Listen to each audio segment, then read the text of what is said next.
Good afternoon, everybody. Welcome to episode 3 of the Black Male Studies Sessions.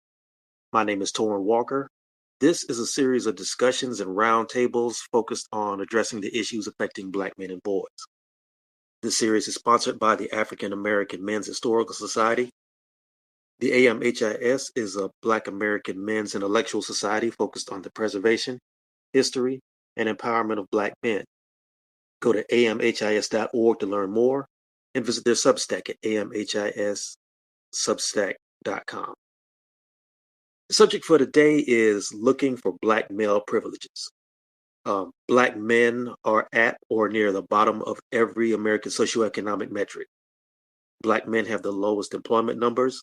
Black men have the highest numbers of incarceration and some of the lowest rates of positive physical and mental health outcomes in the United States.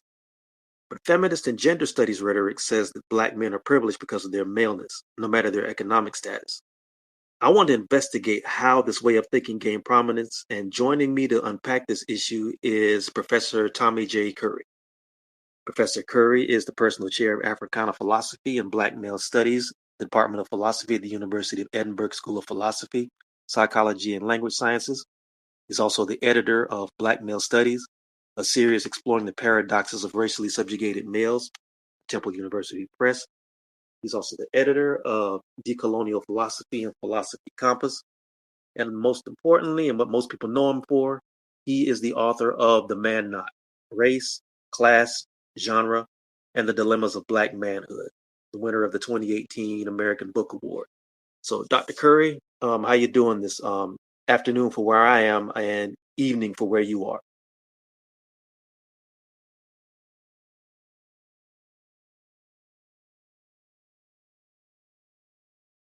Hopefully he can hear me. If everybody can hear me, put up a 100, just to be sure we're all coming through clearly.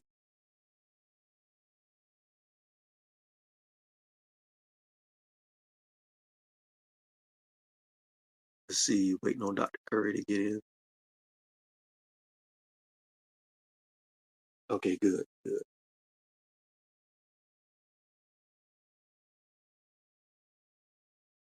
Bear with us for a second. We might have a little bit of technical difficulties. Dr. Curry, if you can hear me, I sent you the invite. If you just tap that, come on in.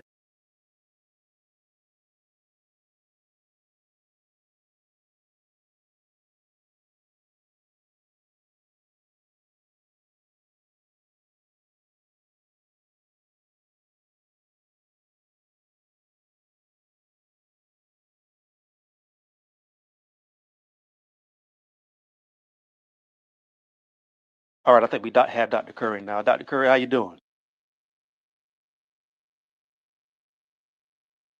Go ahead and unmute. Yes, can you hear me? Yes, sir. Yeah, you're coming through loud and clear now. Fantastic. I'm All telling you, right. technology works until it doesn't. Yep, true enough. It's all good. We've been through it enough. I'm Uh, doing well, brother. I'm doing well. okay, well, that's good. I'm glad you could take time out of your schedule to have this conversation with me. And also, always thanks to everybody who's coming through to listen to the Black Male Study Sessions. Um, well, let's get into it. I think you heard pretty much everything I said in the intro, and I talked about how, you know, the idea of feminist and gender studies rhetoric is completely opposite to what the data says when it comes to the socioeconomic status of Black males and this idea of Black males being privileged. So let's get right into it. hmm Where did this philosophy of universal male privilege come from, and how did it end up pertaining to Black men? Well, as we've discussed previously, we've known that white feminists have had quite a historical agenda against black men. From the beginning of the 19th century, you see these remnants from the suffrage movement, where white feminists did not want black men to hold the ballot. They thought that black men were savages, that they should not or were not rational enough to dictate the will and interests of white women, and that they belonged in positions of servitude. Now, remember, in the late 1800s, the ballot represented the ability of people to rule over others. The idea of having the right to vote was suggested that you get to determine the fate and future of other groups of people. And white women historically have thought that they were the most fit behind educated white men to dictate the course of civilization and American democracy. Now, once black men were emancipated and given the right to vote, there was a horrible fallout. Black men were called rapists. Lynchings increased. The very notion of black men being free was met with punishment and death. So the idea here was that black men got an undeserved right, and that was spoken about as kind of a civilizational privilege. Now, second wave feminism did not have a specific notion of black male privilege. And this is the irony. You have to remember that for most of history, even white feminist thinkers well into the 1970s and 80s did not believe that black men were patriarchs. They thought black men were rationally unfit, that they didn't have a culture similar to white people, and they were not evolved enough to develop patriarchy. The first time I ever ran across the idea that black men were privileged, it came from texts in the late 70s, suggesting that black men were utilizing violence such as rape to dominate black women. But even though they talked about this as kind of a male power, male desire for power, the word privilege and patriarchy wasn't actually used there.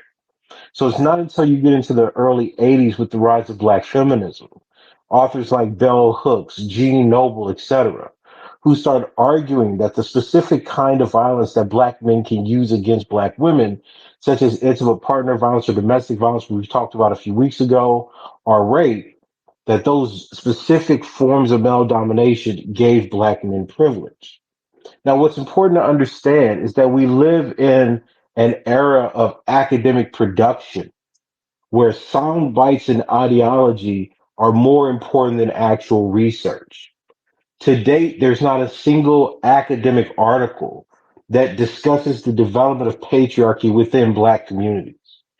There's been accusations saying that black men would like to imitate white men, that black men want to be patriarchs, that black men are trying to reclaim manhood, but nothing that structurally and culturally situates black men as desiring patriarchy and, in fact, having sociological, economic, or political privilege over black women. Now, this is a very important point. When we understand patriarchy within white society, we understand terms like militarism, capitalism, unjust enrichment, disproportionate political power. None of those things exist among black people in the United States, precisely because they're a group that's dominated within an internal colony that's run by white administrators and white supremacists. The fact that you saw how easily Trump won suggests that there's no actual system of patriarchy or black economic power that can overcome the at-large structure. Now, the notion that black men have privilege isn't really used as a sociological fact. It's used as the basis of a gender war that doesn't have very much empirical evidence. We have to start identifying when we're dealing with facts versus ideology. And the notion of a black male privilege is largely ideological. Black men score the lowest in terms of college matriculation. They have the lowest life expectancies. They have the highest incarceration rates. They're targeted most by police violence and premature police homicides. And despite all this, we still walk with this idea that black men are privileged compared to their black female counterpart. And the danger of this, I think, are apparent. It's not just in the failure of organizations like BLM, where you saw poor working class black men and black communities being over policed and incarcerated and surveilled. It also comes from who gets to benefit from the murder, incarceration, and oppression of poor working class black men. Said differently, we have an economic class of black liberals and black feminists who use the deaths of poor working class black men and their danger as a talking point within white liberal institutions to gain fellowships, prestige, and a public platform. Under Obama's presidency, you saw the proliferation of these ideas. So think about it. Around 10 years ago, when there was a wide attention given to the murder of innocent black men by police, you simultaneously had black academics, black pundits suggesting that black men were trash, dangerous, and privileged. When the data came out to show that black men were over 97% of the black people killed by black police officers, you had intersectional theorists come out saying, well, even the recognition of black men as victims of homicide compared to black women was a form of privilege. Privilege becomes this malleable idea that feminists and liberals get to use to erase the concrete suffering that black men and boys endure within America's tyrannical state. And I think you can see now that since political violence has become so apparent under the reign of Trump, part two, that the kind of violence that's being imposed on other groups that are non-black is signals of oppression and fascism. So I think what black people have to start wrestling with is how is it that what's being termed political violence, right, or fascist violence that white people are now afraid of in America was the basis of saying that black men were privileged. So the same kinds of killings that we saw a few days ago, right, with Kirk, and the hundreds of black men that were publicly executed by cops because they believed they served a threat, get talked about in two different ways. Right wingers are now saying this is an example of the danger and vulnerability they have and political repression for their ideas. Innocent black men were saying that we're being killed, incarcerated, ignored, and oppressed. And we had black academics saying that that very same violence, when applied to a black male body, was privilege. So what we're dealing with as a black community is the inability to fully conceptualize the humanity of black men and integrate them into a viable political program for black liberation. I want to get into that a little bit further because I think that's a fascinating parallel that you drew between the killing of Charlie Kirk and the reaction to it from the right wing and people who are considered themselves conservative, and the reaction to the killing of men like Darren Seals and George Floyd and young men like Mike Brown, Hmm. because it's almost like on the one side, you see where people on the right can make the parallel to say that because this man was possibly perceived as a threat to the power structure, that might have tied into why he was killed. Where on the other side, you Hmm. have this dichotomy going on where you have some people saying that what's happening to black men is horrific, but it's not related to anything connected to anything political or anything related to their gender. Hmm. And you have other people on the other side, like you just laid out, saying that just by the fact that these were men who were killed by the state, even acknowledging the fact that they were men that were killed by the state, even though there's an overabundance of the male gender who's been killed by the state, that's taken away attention from other people who are marginalized in the community. Can you get into that a little bit more? Yeah, absolutely. I'm always reminded of the words of this genocide historian, Amy Randall. She pointed out that there was a very strong correlation between the types of gender violence against men within within conflicts or genocidal scenarios, and the actual killing of the whole race.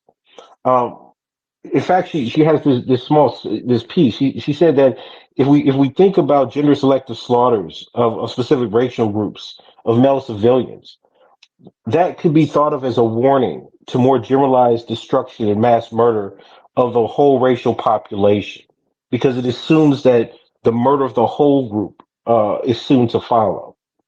So what we have here is a failure, right, among the black publics and the black intellectual class, because they can't seem to explain the narrative of civil rights progress and that they've held historically, and this new era of right wing authoritarianism that has wholly and completely refuted the ideological basis of racial progress in America. So when you think about black men, the black male is kind of a reminder, right, of this failure that we have in American politics.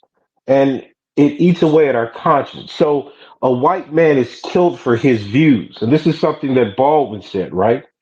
That if you have a white man stand up and proclaim, give me life, death, liberty, and he is killed, he becomes a martyr for those symbols. But if you have a black man saying exactly the same thing, there's a rush to kill the nigger so that no one will be like him. So what we have here is a complete difference of being. And one of the reasons that I'm constantly talking about dehumanization, because not as a rhetoric, but as an actual social position and location of black males in the United States, is because there is no explanation that any academic discipline has given us to understand why you can assassinate someone like Martin Luther King, Medgar Evers, Darian Seals, Mike Brown on public streets. And those deaths, those black male corpses become celebrated as symbols protecting the society. Whereas white supremacists who are killed, white supremacists who are met with the force or reactions from their views become liabilities not for some kind of form of degraded thinking, but heroes, right? They become symbols of what America should be. So the black men that have historically fought for freedom, who have given their lives for the advancement of black people and oppressed people around the world, become indicted for that courage. We condemn them for standing up against the system. And they're condemned by the very people that look like them, that believe that you should work within the system and be rewarded by white oppressors as the base, and that should be the basis of black liberation. But the humanity of white people, regardless of what they think, they could be anti-Semitic, they could be anti-black, they could be anti-left, they could be anti-liberal. Their lives have value no matter the stake. So whereas you had black feminists like the woman who wrote for Harriet said, I'm not going to march for black men because I think they're too violent. The life of black males become negotiable. They become something that you're able to debate about.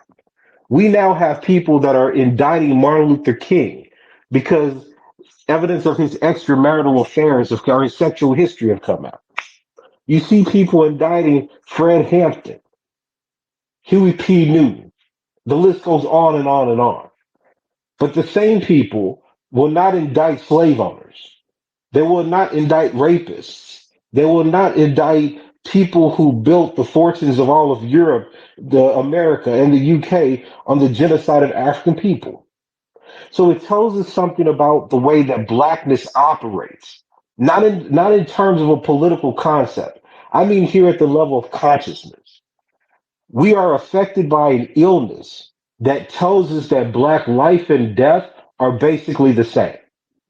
That we have the power as black people to determine whether or not a black life is worth mourning or even mention. But no one else in the world works that way. Political assassinations and violence against white people are strict violations of the expectation that American democracy operates to protect white life.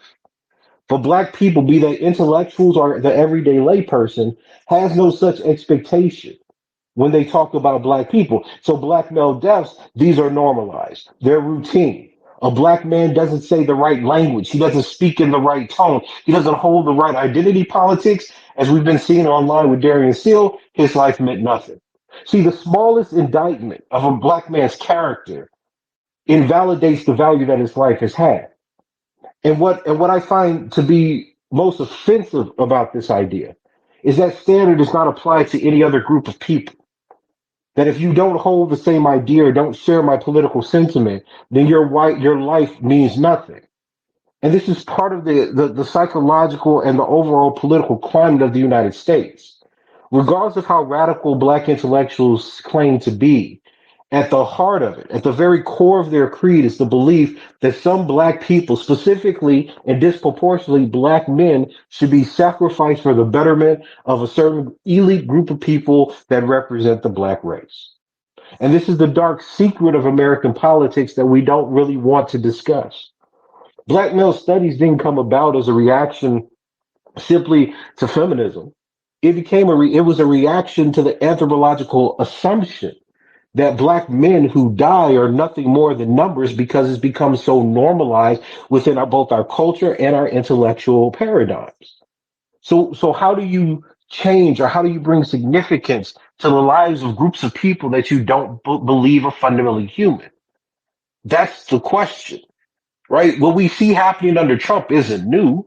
And every time I open Facebook, I'm somewhat stunned. I'm shocked because we've seen decades of black men and boys being murdered and shot in the streets.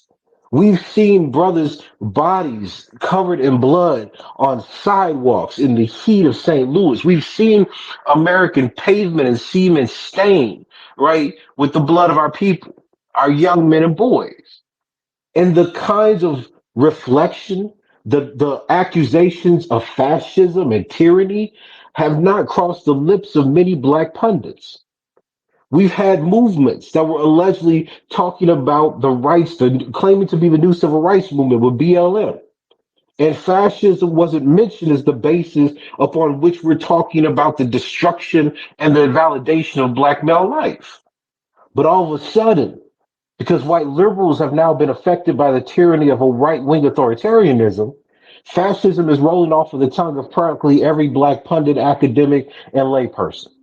It's spread to activist spaces. So I asked myself, well, then what was the difference? Huey P. Newton, Bobby Seale understood that fascism had its roots in racism. They understood that dehumanization and the invalidation of certain groups of people's rights was a slippery slope to invalidation of all groups of people's rights that were not in power. This is well stated even by Stokely Carmichael in Black Power. But those words, those treatises didn't make a difference to the intellectual climate of today. But the minute that white liberals suffer, they give the black intellectual class permission to use these kinds of words. It's truly sickening because we're looking at our own people die. We watched that happen for over a decade, and then when the mass force, right, of political repression came against all black people under the second term of Trump, we act surprised. Right? That's what Amy Randall's saying, that if you kill that the test ground of genocide is killing male civilians, right? Adam Jones, Earl Miller talk about this as a gendercidal moment. You eliminate the men that could possibly be dissidents, militants, and combatants. And that paves the way for the at-large repression of the whole racial group. Now think about the second coming of Trump and ask yourself, was not the murder, the invalidation, the socialization of the public to be completely non-sympathetic to the deaths of black men, does that not aid the moment has been created by Trump right now? Right? The dismissal of life, specifically black life and black male life, was something that was tried over a decade ago. But nobody wanted to make the connection because black elites and white liberals were dictating the terms both of the government and the terms of American democracy and black representation. And now that those people are no longer in power, we see the same political violence that's been exacted on our people for over a decade, that's been caught on camera, publicized, and people making memes of, becoming the major dividing line in the United States because it's being applied to white people. We should be disgraced at the conceptual and intellectual failure and the inability that we've had to describe this moment accurately, given our allegiance to this notion of racial equality. I want to get into a question that I've had for a while. I know we've talked about this on other episodes, but I love to get into it in the context of what's been happening over the past couple of days. Everything you said and all the data, as I said at the top of the show, points to the severe disadvantages that black men have in the United States.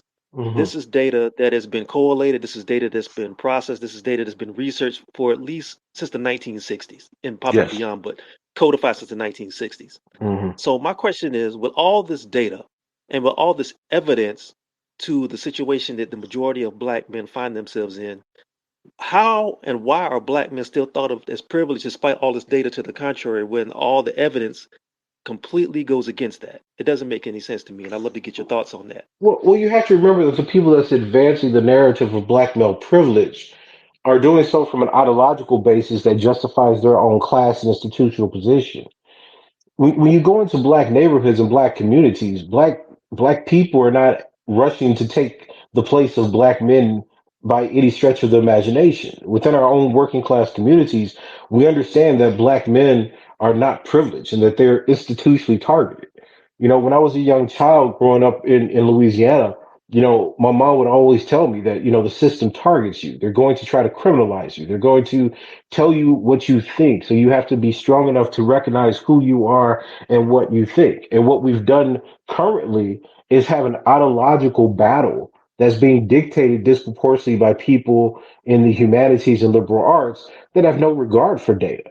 Right? I mean, you have to remember, right? The attack on liberal arts in the United States by the right is almost solely on the basis of his ideological currents, right? So the notion isn't that liberal arts itself is useless. The argument is liberal arts is useless because it's a leftist political agenda, right? And that's very important because before the 1960s, liberal arts was not a liberal political agenda because it was interested in building up kind of the core foundations of white supremacy, right? You studied European languages, French, German, Greek, Latin, because these were evidence. This was evidence of the superiority of white civilizations over all other civilizations. It's not until the Harvard report after the civil rights era where people were being disrupted, right, from the Vietnam War and the Black Power and Civil Rights movement, that there were certain kinds of core curricula that were put in place at universities that privileged theory and certain forms of deconstruction and literary analysis over political and economic analysis. And that was very deliberate, right? That was deliberate because what you were trying to do is create an academic class that was not politically motivated and willing to get out into the streets as you had within the 1960s and 70s, where people were reading Fanon, were reading Marx, etc. So we have to understand the intellectual climate that brings us to what we have today. The notion that black men have privilege hasn't had to answer the data. In fact, most of the people in liberal arts and humanities will claim things like, utilizing data is patriarchal or utilizing data is positivistic. I mean, these people don't know what these terms really mean, but that's the accusations if you believe in any form of empiricism, which is strange because you have to remember that when you talk about black studies and the black intellectuals who brought about the study of black people, they were all empiricists. They were sociologists, historians, and psychologists. So what we've entered into, and this is very, very important. I write about this in chapter 3 of The Man Not. What we have entered into is a sharp division and conflict between a black intellectual class that uses theory to justify its political position within white liberal institutions, and a group of black intellectuals and a black public and black communities that suffer from the material, political, and outright violence that American liberal institutions and right wing institutions use to keep societal order.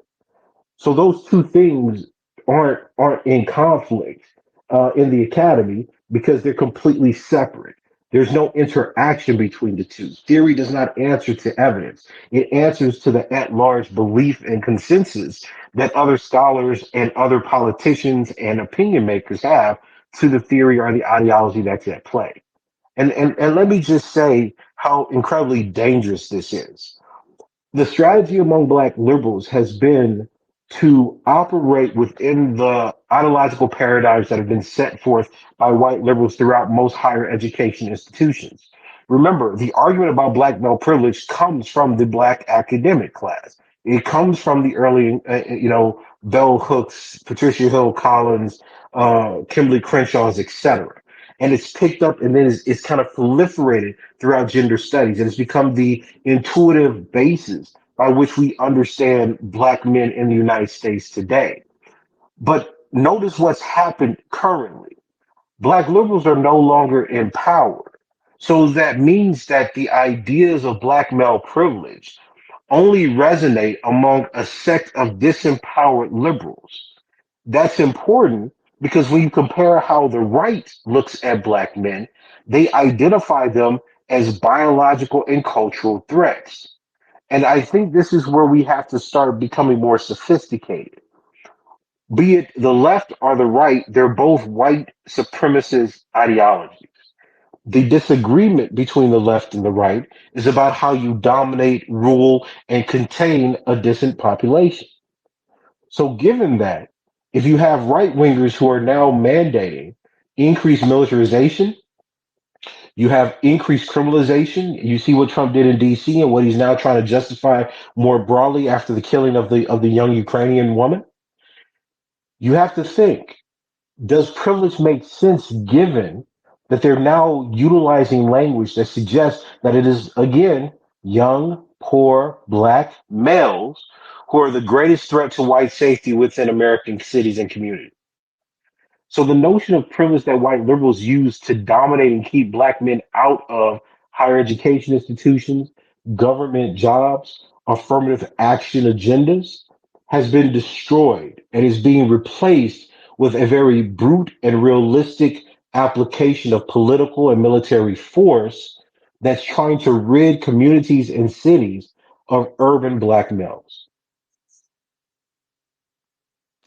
I'm glad you brought this up from a political standpoint because if you look at the history of this demonization of black males and the idea of black male privilege, if you look at the history of this in other countries, you can see where this has been tried in other places. It was tried in Iran after the revolution of 1979.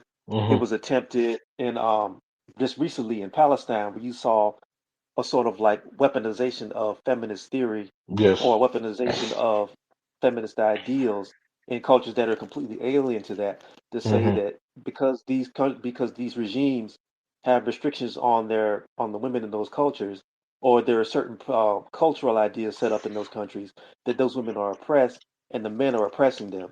And it's kind of interesting because you see that that didn't work with the Iranians in the early 80s. And even just recently, you saw LGBTQ Palestinians and Palestinian women being very vocal about the fact that they want the rest of the world and they want the West to stop demonizing their men because they understand that they're in a fight for survival against the regime or against the power structure that wants the destruction of their culture. So, my question to you before we move on is how was that ideology able to flourish so well in Black Americans and Black American academia and in Black American culture when it Hmm. failed in cultures like Palestine and it failed in the Middle East? No, that's a great question. I mean, these of course, this is a theoretical argument, but I mean, I think the main reason is because those groups of people have a fundamentally different worldview. So, and here's what I mean by that. So, one of the great books that I really like by an author named Joseph Messiah, where he talks about this very issue, Islam and liberalism. He discusses the way that the West tries to misread the Middle East, right? And he explains that when you look at the actual culture of Muslim groups, that you see that the meaning that they have within the cultural group is fundamentally different than the perception that places like the United States or Europe have of that group. So you have an internal dialogue and a very adamant anti-West culture that is problematizing Western imperialism, both in terms of its ideology and its political and military intervention. In the United States, Black people are trapped within the geography of the West. They are ruled and managed by white institutions, a majority white population, and they're educated within white dominant university structures. Well, what does that mean? It means then that the overarching basis by which Black people will understand themselves goes against what they take to be the political current of integrationism and racial progress. I'll say that differently. Whereas other groups are separate and have their own culture, language, and land, for Black people to reject these ideas means they would have to give up the idea of being viewed as equal and integrating into American life, culture, and institutions. So, because Black people are seeing and measuring racial progress through their ability to hold jobs in white corporations, to gain positions in institutions like white universities and other higher ed entities, and because they want to participate in a white economy, there is not a strict separation between white culture and black culture to the extent that black people have the power and the means to reject what white culture imposes onto it.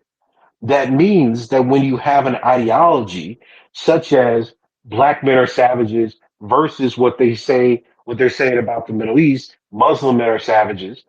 Black people are more susceptible to this idea because they're indoctrinated with it within white universities, secondary schools, etc. They're taught by their oppressor. In the Middle East, you have completely different sentiments towards the West, where they're trying to keep out white liberalism, white leftism, and white colonial and imperial discourses that demonize Islam or their cultures. The problem that Black people have is our susceptibility to white ideas.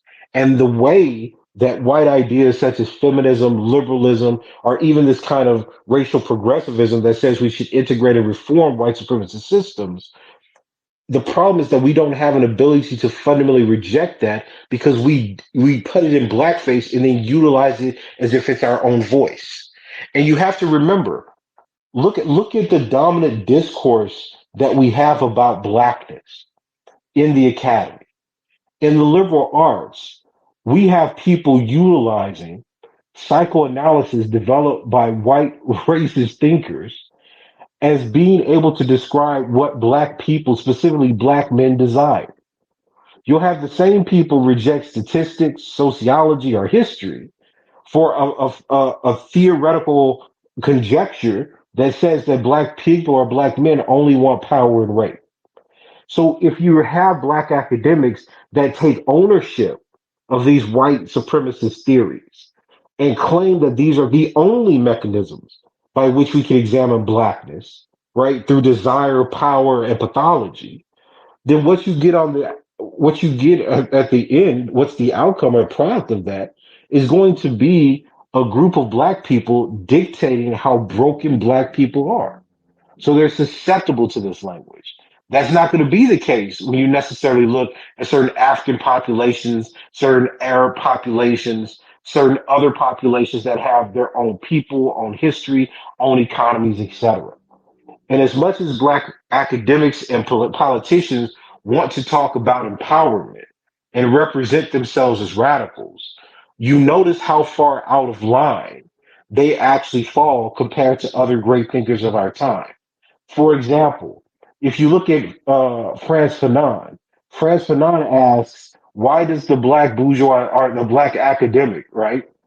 The black bourgeois, the African bourgeois, operate in such a way that they are kind or perpetuate the ideas of the colonialists, right? If you look at E. Franklin Frazier, who says, well, what's the failure of the black intellectual? They don't study their own culture. They imitate the issues and the ideas of the dominant white culture. You look at Du Bois. Well, the failure of American democracy is that it's capitalistic. Black people don't have a home here. Our home and our natural brotherhood and alliance is with Africa. You see, every great black thinker pointed out the same kinds of susceptibility to white arguments that I'm pointing to. But that becomes frowned upon today as a part of black political analysis because the de facto assumption is that black people are best served when their interests align with white liberals.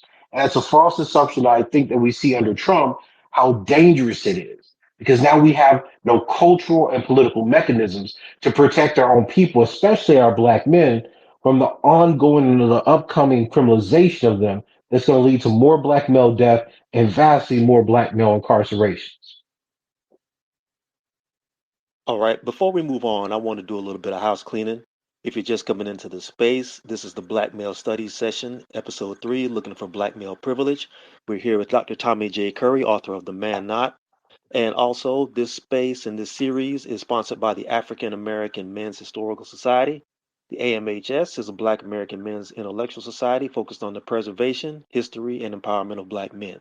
Go to amhis.org to learn more and visit their Substack at amhis.substack.com. I want to get into something along the lines of what you just said, tied into data and also tied into rhetoric. Um, According to data, and if you go up in the Jumbotron, you can read along as well. According to data published last Friday from the Bureau of Labor Statistics, the unemployment rate for Black men is currently at 7.1%, higher than the 6.7 unemployment rate seen for Black women in August, although the media attention was focused on the 365 jobs lost by Black women. Black men as a demographic are at the highest risk of suffering incarceration at some point in their lifetimes. Men commit suicide 4 times more than women. and the rate of young men committing suicide has risen 30% over the last decade. This is a crisis by any stretch of the imagination, but there seems to be a collective ignoring of this data by the academy and also by the system. So my question is, why are the social disadvantages of Black men not configured in government policy or political movements? Well, I mean, I think there's a lot of theories about this. I'll tell you what I think. I think that the black male represents a population associated with danger and revolution and resistance. And the best way to contain that is through lessening its demographic potential, both politically and in terms of raw numbers. So, one of the things that I think happened after the Black Power movement and the Black Civil Rights movement, and you can actually see this deliberately stated, right, by white feminists, people like Shulamit Firestone and Brownsmiller, was the need to associate any attempt of Black men to resist as a quest for power, patriarchy, and domination over women. Now, while that may have come about, that specific language utilizing psychoanalysis came about in the 1970s. This was an argument that was made all the way back during slavery and colonial times, like the late 1800s. Because the argument was that in order for us to save and bring civilization to the rest of the world, we had to kill all the men and you had to impregnate and re-educate the women. So this idea has been a reoccurring and repetitive pattern of thinking among how colonial states and European nations have sought to conquer uh, black people and other racial groups. My student, professor or Dr. Gilmore has wrote an excellent dissertation on this idea as a form of counterinsurgency. So that being said, it's not really surprising that the numbers that you've just mentioned are ignored in terms of policy because we're dealing with an American political system that I truly believe aims not only to stamp out and murder black males, but also denigrate their character to such an extent that there can never be another black male leader or group of leaders like we saw under the civil rights movement or during the black militant or the black power era. And this is very, very deliberate. So what we see is an embrace of a form of social engineering and a domestic genocide in many ways. So even if you look at the work, you mentioned the idea of how much black men are making to the dollar. I mean, back in the day, I think this was around 2020. Raj Chetty, he won the Clark Medal in economics. Wrote an article on race and economic opportunity in the United States. And what he showed was that even if you have black men that are born into the upper middle classes because of discrimination and the stigma against black males, they have the highest rates of downward mobility. Now, this is an exceptional finding because what it means is that the discrimination, the institutional and cultural discrimination against black males in the United States is so high that even when black men are said to have middle class or upper class economic privilege over other groups, they're the most likely to be punished and to be pulled down so that they end up in a class below them. So this tells us something about the intent of the operation of the structure. We're not dealing, the mistake that we've made in developing political theory is that we've made it an aspiration for a world that we would like to see where black people are treated equally. What we have failed to do, and you can see this in the peer review literature, is develop a system that explains both the coming political division, right, and polarization of America based on racism and the role that the murder, incarceration, and demonization of black men and boys plays in perpetuating that split. Remember, Trump is not making a blanket statement about white supremacy. He rarely ever talks about white supremacy. But what does he do? He talks about the dangers that other populations, specifically racialized male populations, be they Muslim or black or Mexican, have to white people and to white reproduction. And as much as people like to criticize black male studies for focusing on black men, there has not been another academic discourse that has both anticipated and explained the way that the demographic majority of white Americans, in fact, dictate their politics and dictate the amount of brutality and lethality they're willing to engage other groups with. So the reason these statistics and this data is not taken seriously is because the system that we live in America, this great American democracy people keep trying to tell us about, is quite compatible with the elimination and subjugation of racialized people and the absolute murder of black men and other racialized men to achieve the goal of white supremacy. All right, we're gonna take a couple more. We're gonna get a couple more questions in, and if there's anybody who has, if you have time, who have want to ask Dr. Curry some questions, go ahead and put your requests in now so I can see you. And when we get towards the end of the conversation, then I'll pull some people from the audience if you have anything you want to say, or you have a question. Um, Dr. Curry, who benefits from this erasure of the socioeconomic plight of black men? I mean, practically everybody. You know, the economy is not closed, and I think you can see quite clearly that when Trump decided to eliminate all those jobs that black women were holding under the Biden administration, he replaced them with white men. You see, this is not a theoretical, right, conjecture about what the world would look like if we're right. What we're doing is saying the world keeps giving us certain kinds of outputs. How do we explain the variables that are producing that? Right? We see increased criminalization of black men. We see the utilization of basically martial law and militarism in urban cities under Trump. We see increased deportations. We've seen Fox News pundits say, "Get rid of all the Latino men, keep the Latinas." Right? Because we can reproduce with them. This language isn't going anywhere. It's just that people aren't paying attention.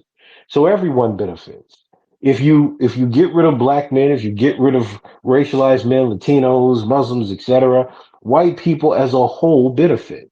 And what I think is the most frustrating about our commentary, be this from MSNBC, CNN, etc., is that when they talk about racism, they're only talking about the outrageousness of what white liberals think is racist. They're not talking about how there's literally a terraforming happening in the United States. Notice what's going on. What Trump is laying out is a plan that produces both a cultural, ideological, political, and economic structure that fundamentally and structurally benefits white people into perpetuity, right? So for the next, think about it. So for every loss that black people have taken over these last 8 months, they solidified a structure where white people no longer have to learn about histories of slavery or black resistance, where white people no longer have to compete with black people or other racial ethnic minorities for jobs, where there's been a reinstitution of the importance of white women reproducing for the white race, and where black people, brown people, or anyone else who dares to stand in the way will either lose their jobs or their lives. So, who does that benefit over the next 50 years? Will the white population numbers go up? Will my racial ethnic minorities either have to live in small enclaves where they feel they have no political power, like what's going on in Texas, or will they have to leave the country? He is fundamentally changing the structures of how black people now have to think and operate within the United States. And for all the liberal hopefuls that are out there thinking that this is just going to be about the change of a presidency, the Supreme Court lasts a lifetime. They will still enforce and uphold the stare decisis that were solidified under Trump. So we have to think more seriously and carefully about what the elimination of black men, both socially as a demographic and population, and economically mean for the ability of the white race to reproduce itself and to claim absolute dominion over all the major institutions in the country. That's not the level of analysis that I think we have at the moment. So where does that leave the people, the black people in academia and in media and in the pundit class who are deeply invested in the idea of black male privilege if this comes to pass? Unemployed? I mean the language. I mean you can see it now, right? The language still exists within the small class of black people who are having the argument. But even white liberals haven't really been talking about gender in that way because it's banned. You see, this is what I mean. Look at the power that ideological coercion and the state have to dictate what academics say. You haven't seen any, there was the Me Too movement. People were out in pink hats. You haven't seen any marches by white women against Trump for his sexism. Why? Because violence is a deterrent. You haven't seen a mass uprising of white liberals around the idea of patriarchy and fascism in universities. Why? Because they don't want to lose their jobs. So the question becomes, why then are black academics still pushing the language that white academics have abandoned for their economic safety and for their employment, to save their employment and jobs, right? Because the people that they're directing the argument to have no power. Right? When Obama was in office, Kimberly Crenshaw, black feminists, white liberals had no problem signing initiatives against My Brother's Keeper. There was an article every week about why Obama was a bad president or patriarchal or sexist. Trump deliberately claims that he's ethno-nationalist, that he's authoritarian, that he's sexist, that right? No one says anything. You don't say anything because the power differential between a white patriarch with the military at their disposal was completely different than what they thought that it meant for a black man to rule the state. So no one's going to question, right, the application of certain theories within a black group. Black academics largely don't matter in terms of the rest of the world. Like that's the reality that we don't seem to accept. When you travel Europe or you travel to the UK and even Canada, black academic work is not well represented. So that means that most of the things that black academics are thinking and talking about, while they may be discussed in other parts of the world, dictate very little of the intellectual currency that other universities throughout the world actually teach to their students. It's not seen the same way. So in the United States, the debates that black academics have with other black people are utilized in a very particular way by white liberals to discipline certain populations. And that's why you have the idea of privilege. Black male privilege did nothing but ensure that certain groups of black people were able to get jobs because white liberals believe that if you hire black men, they're either dangerous or undeserving. It was a way for different groups of academics to rationalize and moralize the discrimination against black males in employment and higher education, right? And that reality that's very central now, right? Because white liberals are no longer in power, where other black people, black women, black sexual minorities, etc., are all losing under Trump. What's the appeal? Who's privileging these black men? They don't lead in employment. They don't lead in education. They don't lead in exaction of violence, right? So what is the privilege? Right? Without the white liberal power broker, this language will eventually die out because we're moving much closer to segregation and to a Jim Crow slash apartheid system in America. And that language will not be able to explain the reality of black men and black people, no matter how adamant or deeply held it is by liberals and feminists. All right. I want to open the floor up to brief Q&A if you have time, Dr. Curry. Absolutely. All right. So again, if you want to, if you have a question for Dr. Curry or you have questions about the things we discussed over the past hour, now's your time. Put your request in, put your hand up so I can see you, and I'll go around the room and grab the people I see with their hands up first. I see some people I haven't seen in a while. Shout out to Dr. T. Hasan Johnson in the building. He's a very, really solid Black male studies scholar. Y'all should get into as well. But let's get into the Q&A. I'm gonna go with Philosopher King Javion 8BZ. Myron, how you doing, brother? Good, good. Just enjoying the commentary. I wanted to ask, as Dr. Curry was talking, I was reminded, especially in the beginning when he was talking about the condemnation we have for black men who exhibit courage and resist oppression. And I was reminded of a passage from Huey Newton's Revolutionary Suicide where he talks about this dynamic going back to slavery and the Mhm. slave mother being incentivized to discipline her children to adapt into the system. But I wanted to know from Dr. Curry, I mean, does he think this dynamic of population management is unique to slavery? And if so, what differences happen after integration, after the crushing of the Black Power movement? Because I did hear you Mhm. mention that as well, right? That like there's a new intensity to it. Yeah, yeah. Well, I mean, I think. I think one of the problems that we have is that we don't study slavery in comparison to other systems of dehumanization or genocide. Um, I view slavery against black people as an act of war against black African people around the world. It changed population density. It changed economic and knowledge capital. But yet we don't have a lot of research that's looking at that.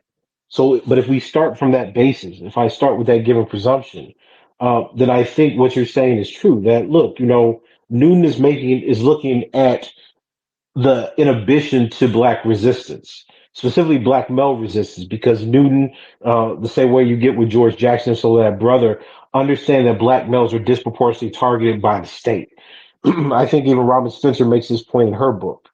So, given that, black mothers are trying to enable or I guess increase the chances of survival, right? Because as Newton says in Revolutionary Suicide, the revolutionary can only expect death. And as Jackson says, the only thing that comes with revolution from the revolutionary is early funerals and bullets. So I think what changed in integration, and I think you can see this very well in the establishment of the core curricula. And I think I've mentioned before, the work of William V. Spanis and even Sylvia Winter on this issue is you saw a new way to divest black people of a revolutionary ethos. And the way that would happen was to say that every black male revolutionary was psychotic, as they did with the protest psychosis, a rapist, as Shirley Firestone, said in her book on the dialectics of sex, or a danger to women and the black community at large, right? Which is what you got from Bell Hooks. I think the combination of those kinds of deployments and the overarching framework and adoption of intersectionality as a way to diffuse Black radical sentiment and push reformism and coalitions became the basis upon which integration became an extremely useful mechanism of neocolonialism. But I mean, this. This is the same argument that internal colonization theorists make, right? So that I don't think that part's new. I think what's important for us to realize is the role that the murder and demonization of black men play in kind of creating a pacifist and reformist agenda within the black elite and academic class.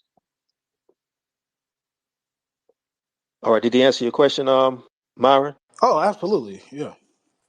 Okay. Let's go on to the brother Rennie Toure, one of my favorite people on the app. One of the brothers who always holds it down for black male studies and pushes people with data, even though some people hate data like it's a vampire with a cross. But Rennie, the microphone is wild in here sometimes. Got It's you, wild in got here, you. Doc, sometimes. You got the mic, Rennie. Appreciate the floor. And thank you for having this discussion, man. It's really dope discussion. My question is almost it's very similar to what Myron was asking, slightly Mhm, different. How important would you say, because you mentioned it on the tail end of what you were speaking on, how important would you say internal colonial theory is to dissipating this understanding of black male privilege? And what I mean by that is, for example, when you read a Robert Allen, mhm, you see that there's a certain way in which quasi militant rhetoric can be incorporated into the white supremacist apparatus. So, for example, mhm. even CORE was funded by Ford Foundation, and in some respects, this rhetoric is assimilated in a similar way that you get these quasi progressive rhetoric, such as like intersectionality. Yeah, And because of that, this rhetoric is allowed to persuade certain kinds of black intellectuals uh, and the black masses, and it's to the deep detriment of the black masses as well. And so my question is more so, how is the understanding of internal colonial theory a means of dissipating the way that we think about intersectional thinking? that's a great question. Uh, First, I mean, I think we have to make the distinction between what Alan's saying and someone like Blonder. So, assuming that we're working with Alan, I think that he shows that there's an investment in configuration within kind of a neo-colonial and internal colonial apparatus for Black people to have a stake in their social position. So there's always been a black petite bourgeoisie. We see this even in actual colonies. There are people who are closer to the means of production and the imperial home that can benefit and do business with the colonizer. I think the same thing applies here in the United States. It's not an accident that every black pundit that is on MSNBC or CNN, certainly a decade ago, right? This is less so now under Trump, but certainly a decade ago, with like your Melissa Harris Perry's, Joy Reid came after your Maddows, etc. These people, platform people, are people that hold very liberal reformist agendas.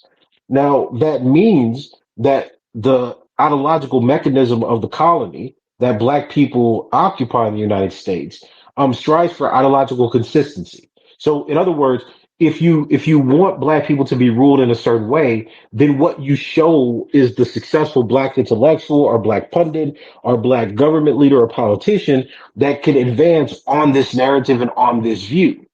And what you have in the academy specifically, right? And I think Alan does a really good job talking about this. But George Jackson talks about this in Blood in My Eye. He says, look, if you're educating students and you think university is going to teach people how to destroy society, you're a fool.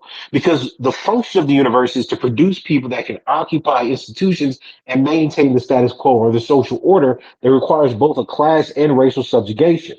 So what you have from black liberals and black progressives is the exact same thing, the striving for an ideological coherence that ironically, right, but unsurprisingly, mirrors exactly what comes out of the civil rights movement. So there's no intellectual diversity really among the black intellectual class. You may have black humanists and black anti-humanists like Afro pessimists, but at the end of the day, that's not an answer for the interpretation of material conditions. It's an argument about the analytic. Are we human? Are we slave and non-human? While that's interesting rhetorically and as a conceptual exercise in metaphysics, it doesn't tell us how to re-socialize whole groups of people, which was the interest of someone like a Fanon or a Robert Allen or even a Robert Staples and a W.E.B. Du Bois. Remember, Derek Bell utilized internal colonization theory precisely to show that racism was a permanent mechanism where black people, because they were an internal colony, did not have the power to dictate America's government, politics, or economic structure. Well, I think the same thing holds true now, that the strength of internal colonization theory is that it explains why black people are not allowed to hold institutional power, why black people, no matter if every one of them from age 0 to death voted a certain way, right, it wouldn't change the outcome. And while black people are always managed through violence, deprivation, and political neglect. No other academic system that we have, no other theory that's come about in the last 30 or 40 years explains that. Remember, intersectionality says we should be dependent on coalitions with our oppressor. Trump comes in, the white liberals are no longer in power. What happens? No intersectionality theorists are leading any charges against the state. Why? Because it's completely dependent on white liberal funding and recognition. So now we're thrown back into this world where we have to think anew what systems and ideas best explain our situation. And I think internal colonization theory is certainly on that list. All right, Rainy, did you answer your question? For sure. Definitely. All right, so let's move on to another speaker. This is Khadijah. Um, Khadijah's been in the spaces quite a few times and appreciate her coming through. So, Khadijah, the microphone is yours. What's your question for Dr. Curry? Khadijah, where you at? Unmute your mic. It looks like we might have lost Khadijah. Hang on one second. Okay. Khadijah, you there? Yeah, can you hear me? I Yes. can hear me and you. So, yeah, you might need to drop your mic. You're hearing me okay? Uh huh. Yes. Okay. Yeah, so it's a pleasure to be in the space with everyone and Dr. Curry, you imparting your wisdom. What I wanted to kind of ask and maybe point out is that whenever people I notice have um, opposition to the work or they have like some deep sort of arguments against the work, they never really talk about Dr. Curry's theory of phallicism. And I find it interesting that they never bring up this theoretical point of view. Like they rarely ever debated Catholicism, which Dr. Curry posits that black men are both desired and also feared and hunted at the same time. And I just wanted to ask Dr. Curry why he thought that was. And I also wanted to kind of point to the fact that when we, talk about like black feminists, whether we're talking about Crenshaw or Firestone or Bell or any number of these people, they never really also discuss in their work that the masculinization of the Black Power movement and Black people as a whole. Whereas whatever you're doing, if fighting for your rights and you're going against the system with a thrust of resistance, that they are also looked upon by the broader sort of feminist structure as masculinized. Like they've taken Mhm. on the sort of essence of the very black male population that they want to sort of degrade in the eyes of white people. So I just wanted to kind of ask you, like why are these? They never really grapple with these concepts. Yes. Well, I think there's a few reasons for that, to be quite honest. One is because I think that the amount of social, scientific, and historical evidence that Black male studies scholars have on these issues is overwhelming. It not only is supported by, say, Jim Sedanius's work, but Black male studies scholars have started looking at low level conflicts, military tactics, as Dr. Gilmore does, or the work I do on genocides, and it's just very obvious that masculinization is the primary and first way to justify the elimination of whole groups. To masculinize it, and this is what Black male studies scholars mean when we talk about racism as a misandric aggression. We mean that racism not only has a male target, but utilizes the negative stereotypes that it applies to males as being, say, rapists, deviants, criminals, etc. And they use that negative male stereotype to describe the whole race. So masculinization is kind of a necessary condition or component of at large discrimination and genocide and lethal extermination. And I think phallicism becomes such a problem because, look, I think when you read feminist responses, there's very few in the peer reviewed literature. But even when you read, someone like Douglas's response to Black male studies, what you find is a caricature, right? You see them, doing things like changing words and changing sentences and, creating, using psychoanalysis, creating, because they can't answer evidence. So phallicism, for instance, concedes that when a black man can't be a patriarch because he's thought of as a savage. So with any outgroup system, be it the Holocaust, Armenian genocide, what happened in Rwanda, you always see the outgroup men both constructed as rapists and victims of rape, right? You see this in Palestine, right? You saw the idea that Palestinian men are rapists, attacking, sodomizing women, but they're also victims of rape by IDF female soldiers and male soldiers, right? And nobody wants to explain how this kind of contradictory force exists throughout all human societies and practically all racialized conflicts. And I think the reason that they can't answer it is because, remember, these are ideological systems. These are not serious arguments against a way of thinking. These are arguments in defense of a certain ideological system. So black male studies is a threat to both liberalism, humanist anthropology, and feminism because it suggests that the orientation we have towards racialized males is fundamentally mistaken. And on our side, we have statistics, epidemiology, history, and data. On their side, they have psychoanalysis and literature, the color purple.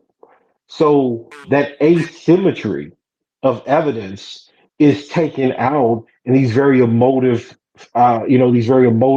and kind of ideologically driven, rants.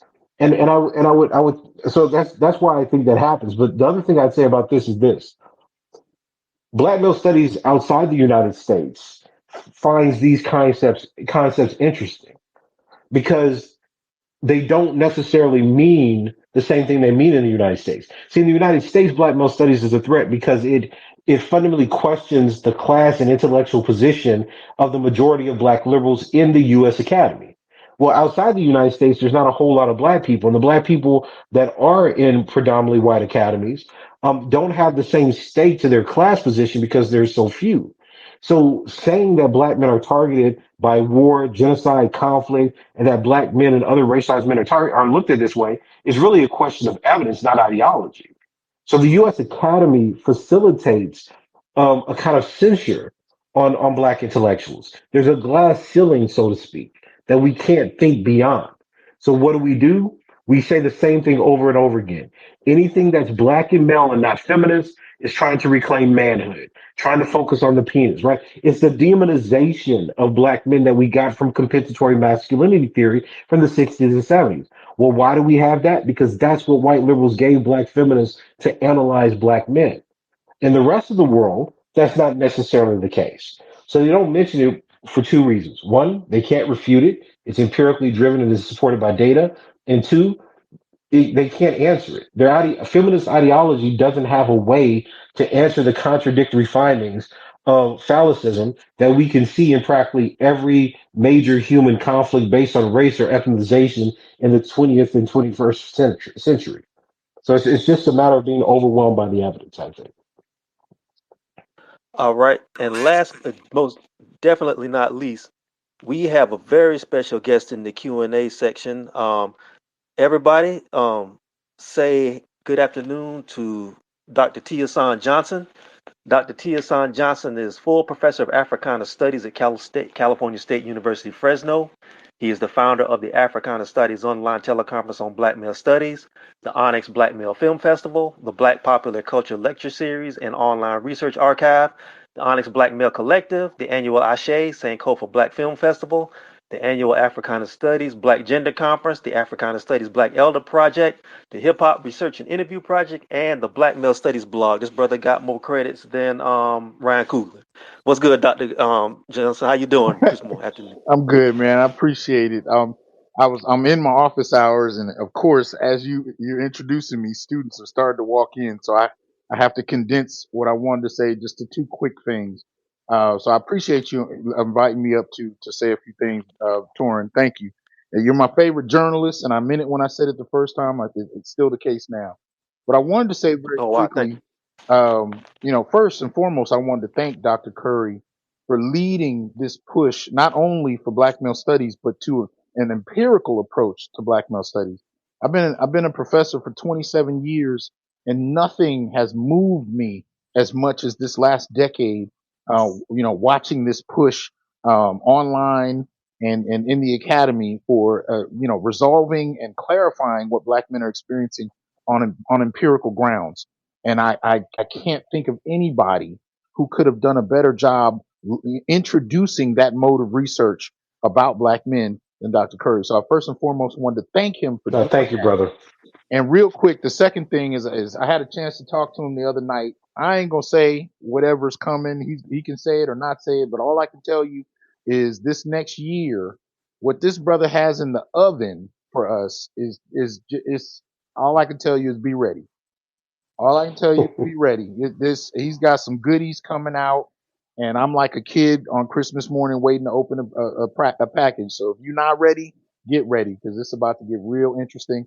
So shout out to you and shout out to the brothers you've inspired who have come through here, myself included, that are still trying to build this up and expand it. But your work is invaluable, brother. Thank you. Look, brother, thank you. I want to shout out Dr. Johnson real quick. Back in 2014, 2015, when I wrote the first article on Black male studies on Michael Brown, it was called a genre studies of the need for a genre study of death and dying. This brother was somebody that reached out to me and started conversations with me, and really supported the direction I was going and trying to create Black male studies. And I think it was 2015 or 16 when I was still at Texas A&M. Him and another brother named Calvin Warren really came to Texas A&M. They reflected on some of the ideas that I was putting together. and we're really at the foundation and helm of Black male studies. So, I'm always humbled by the respect, but it goes both ways. Dr. Johnson was an invaluable interlocutor and someone that supported the discipline, and his insights and support have been so central to Black male studies kind of taking the shape that it has taken today. So, thank you, brother. All right. Go ahead, Dr. Johnson. No, I was just gonna say I appreciate that. But that was it. But thank you, Torrin. Thanks, Doc. I'll holler at y'all later. All right, man. Oh, my pleasure. All right. Last question, Dr. Curry. Yes. How do we fix this? Can we fix this? What Listen, steps can we take? Listen, man, it's what I said last time. Human agency is not a magic bullet, okay? Black people are going to have to hunker down and reorganize themselves and start making some very hard and clear-minded choices about where our allegiances and our loyalties lie. And I would strongly suggest that we give up this idea that we can change white America. The amount of casualties and the cost of our people's lives are are going to be immense. Um, so we have to re-educate our people. We have to organize in very specific pockets, and we're going to have to look for allies outside of the white liberal left. That means that international coalitions, people in the Caribbean, people in Africa, especially, looking for different ways and networks intellectually and politically outside of the United States. This is the same thing that happened during the civil rights movement. It happened a century before, when Black people started the American Negro Academy and other Black self-help organizations. We cannot continue to be dependent on white political and economic support during this period of time. And the one thing that I will say really briefly is there's a level of empirical reality that we have to grapple with. The minute that white liberals and leftist jobs were threatened in the academy and within government institutions, they have completely fell silent on race. That tells us something about intersectionality, coalitions, and the hope of reformism. While white people may be affected by Trump, their culture and their people are not being destroyed by it. In other words, you could be a white liberal today, and your children could be white conservatives, and they will have still benefited from what Trump's trying to do. That is not the case for our people. Our generations upon generations of our people will be victims of discrimination, isolation, and social ostracization. And that comes with a fundamentally different weight and a system of consequences that we have to take stock of and react against. So organization is key, socialization is key, and looking for international alliances and networks with similarly minded people outside the US. We've got to build up more Pan African, pan colorist, and international views and networks to fight against what's coming in the United States. All right, and I think that's where we'll close it out for today. I want to thank Dr. Tommy J. Curry for taking out of his valuable time and taking time out to have these conversations. I want to thank everybody who came through to listen, and I want to thank everybody who came up to the Q&A to speak. Really excellent questions and really excellent statements. This is going to be recorded, so it'll be out probably on YouTube in the next day or so. Hopefully, if I can edit this up, it'll be up by then. Again, shout out to everybody who came through. My name is Torrin Walker, and this has been episode 3 of the Black Male Studies Sessions. And shout out to the African American Men's Historical Society. If you want to learn more about the organization, go to amhis.org and visit their Substack at amhis.substack.com. Thanks again for everybody. My name is Torrin Walker. Y'all have a good rest of your afternoon. Be good.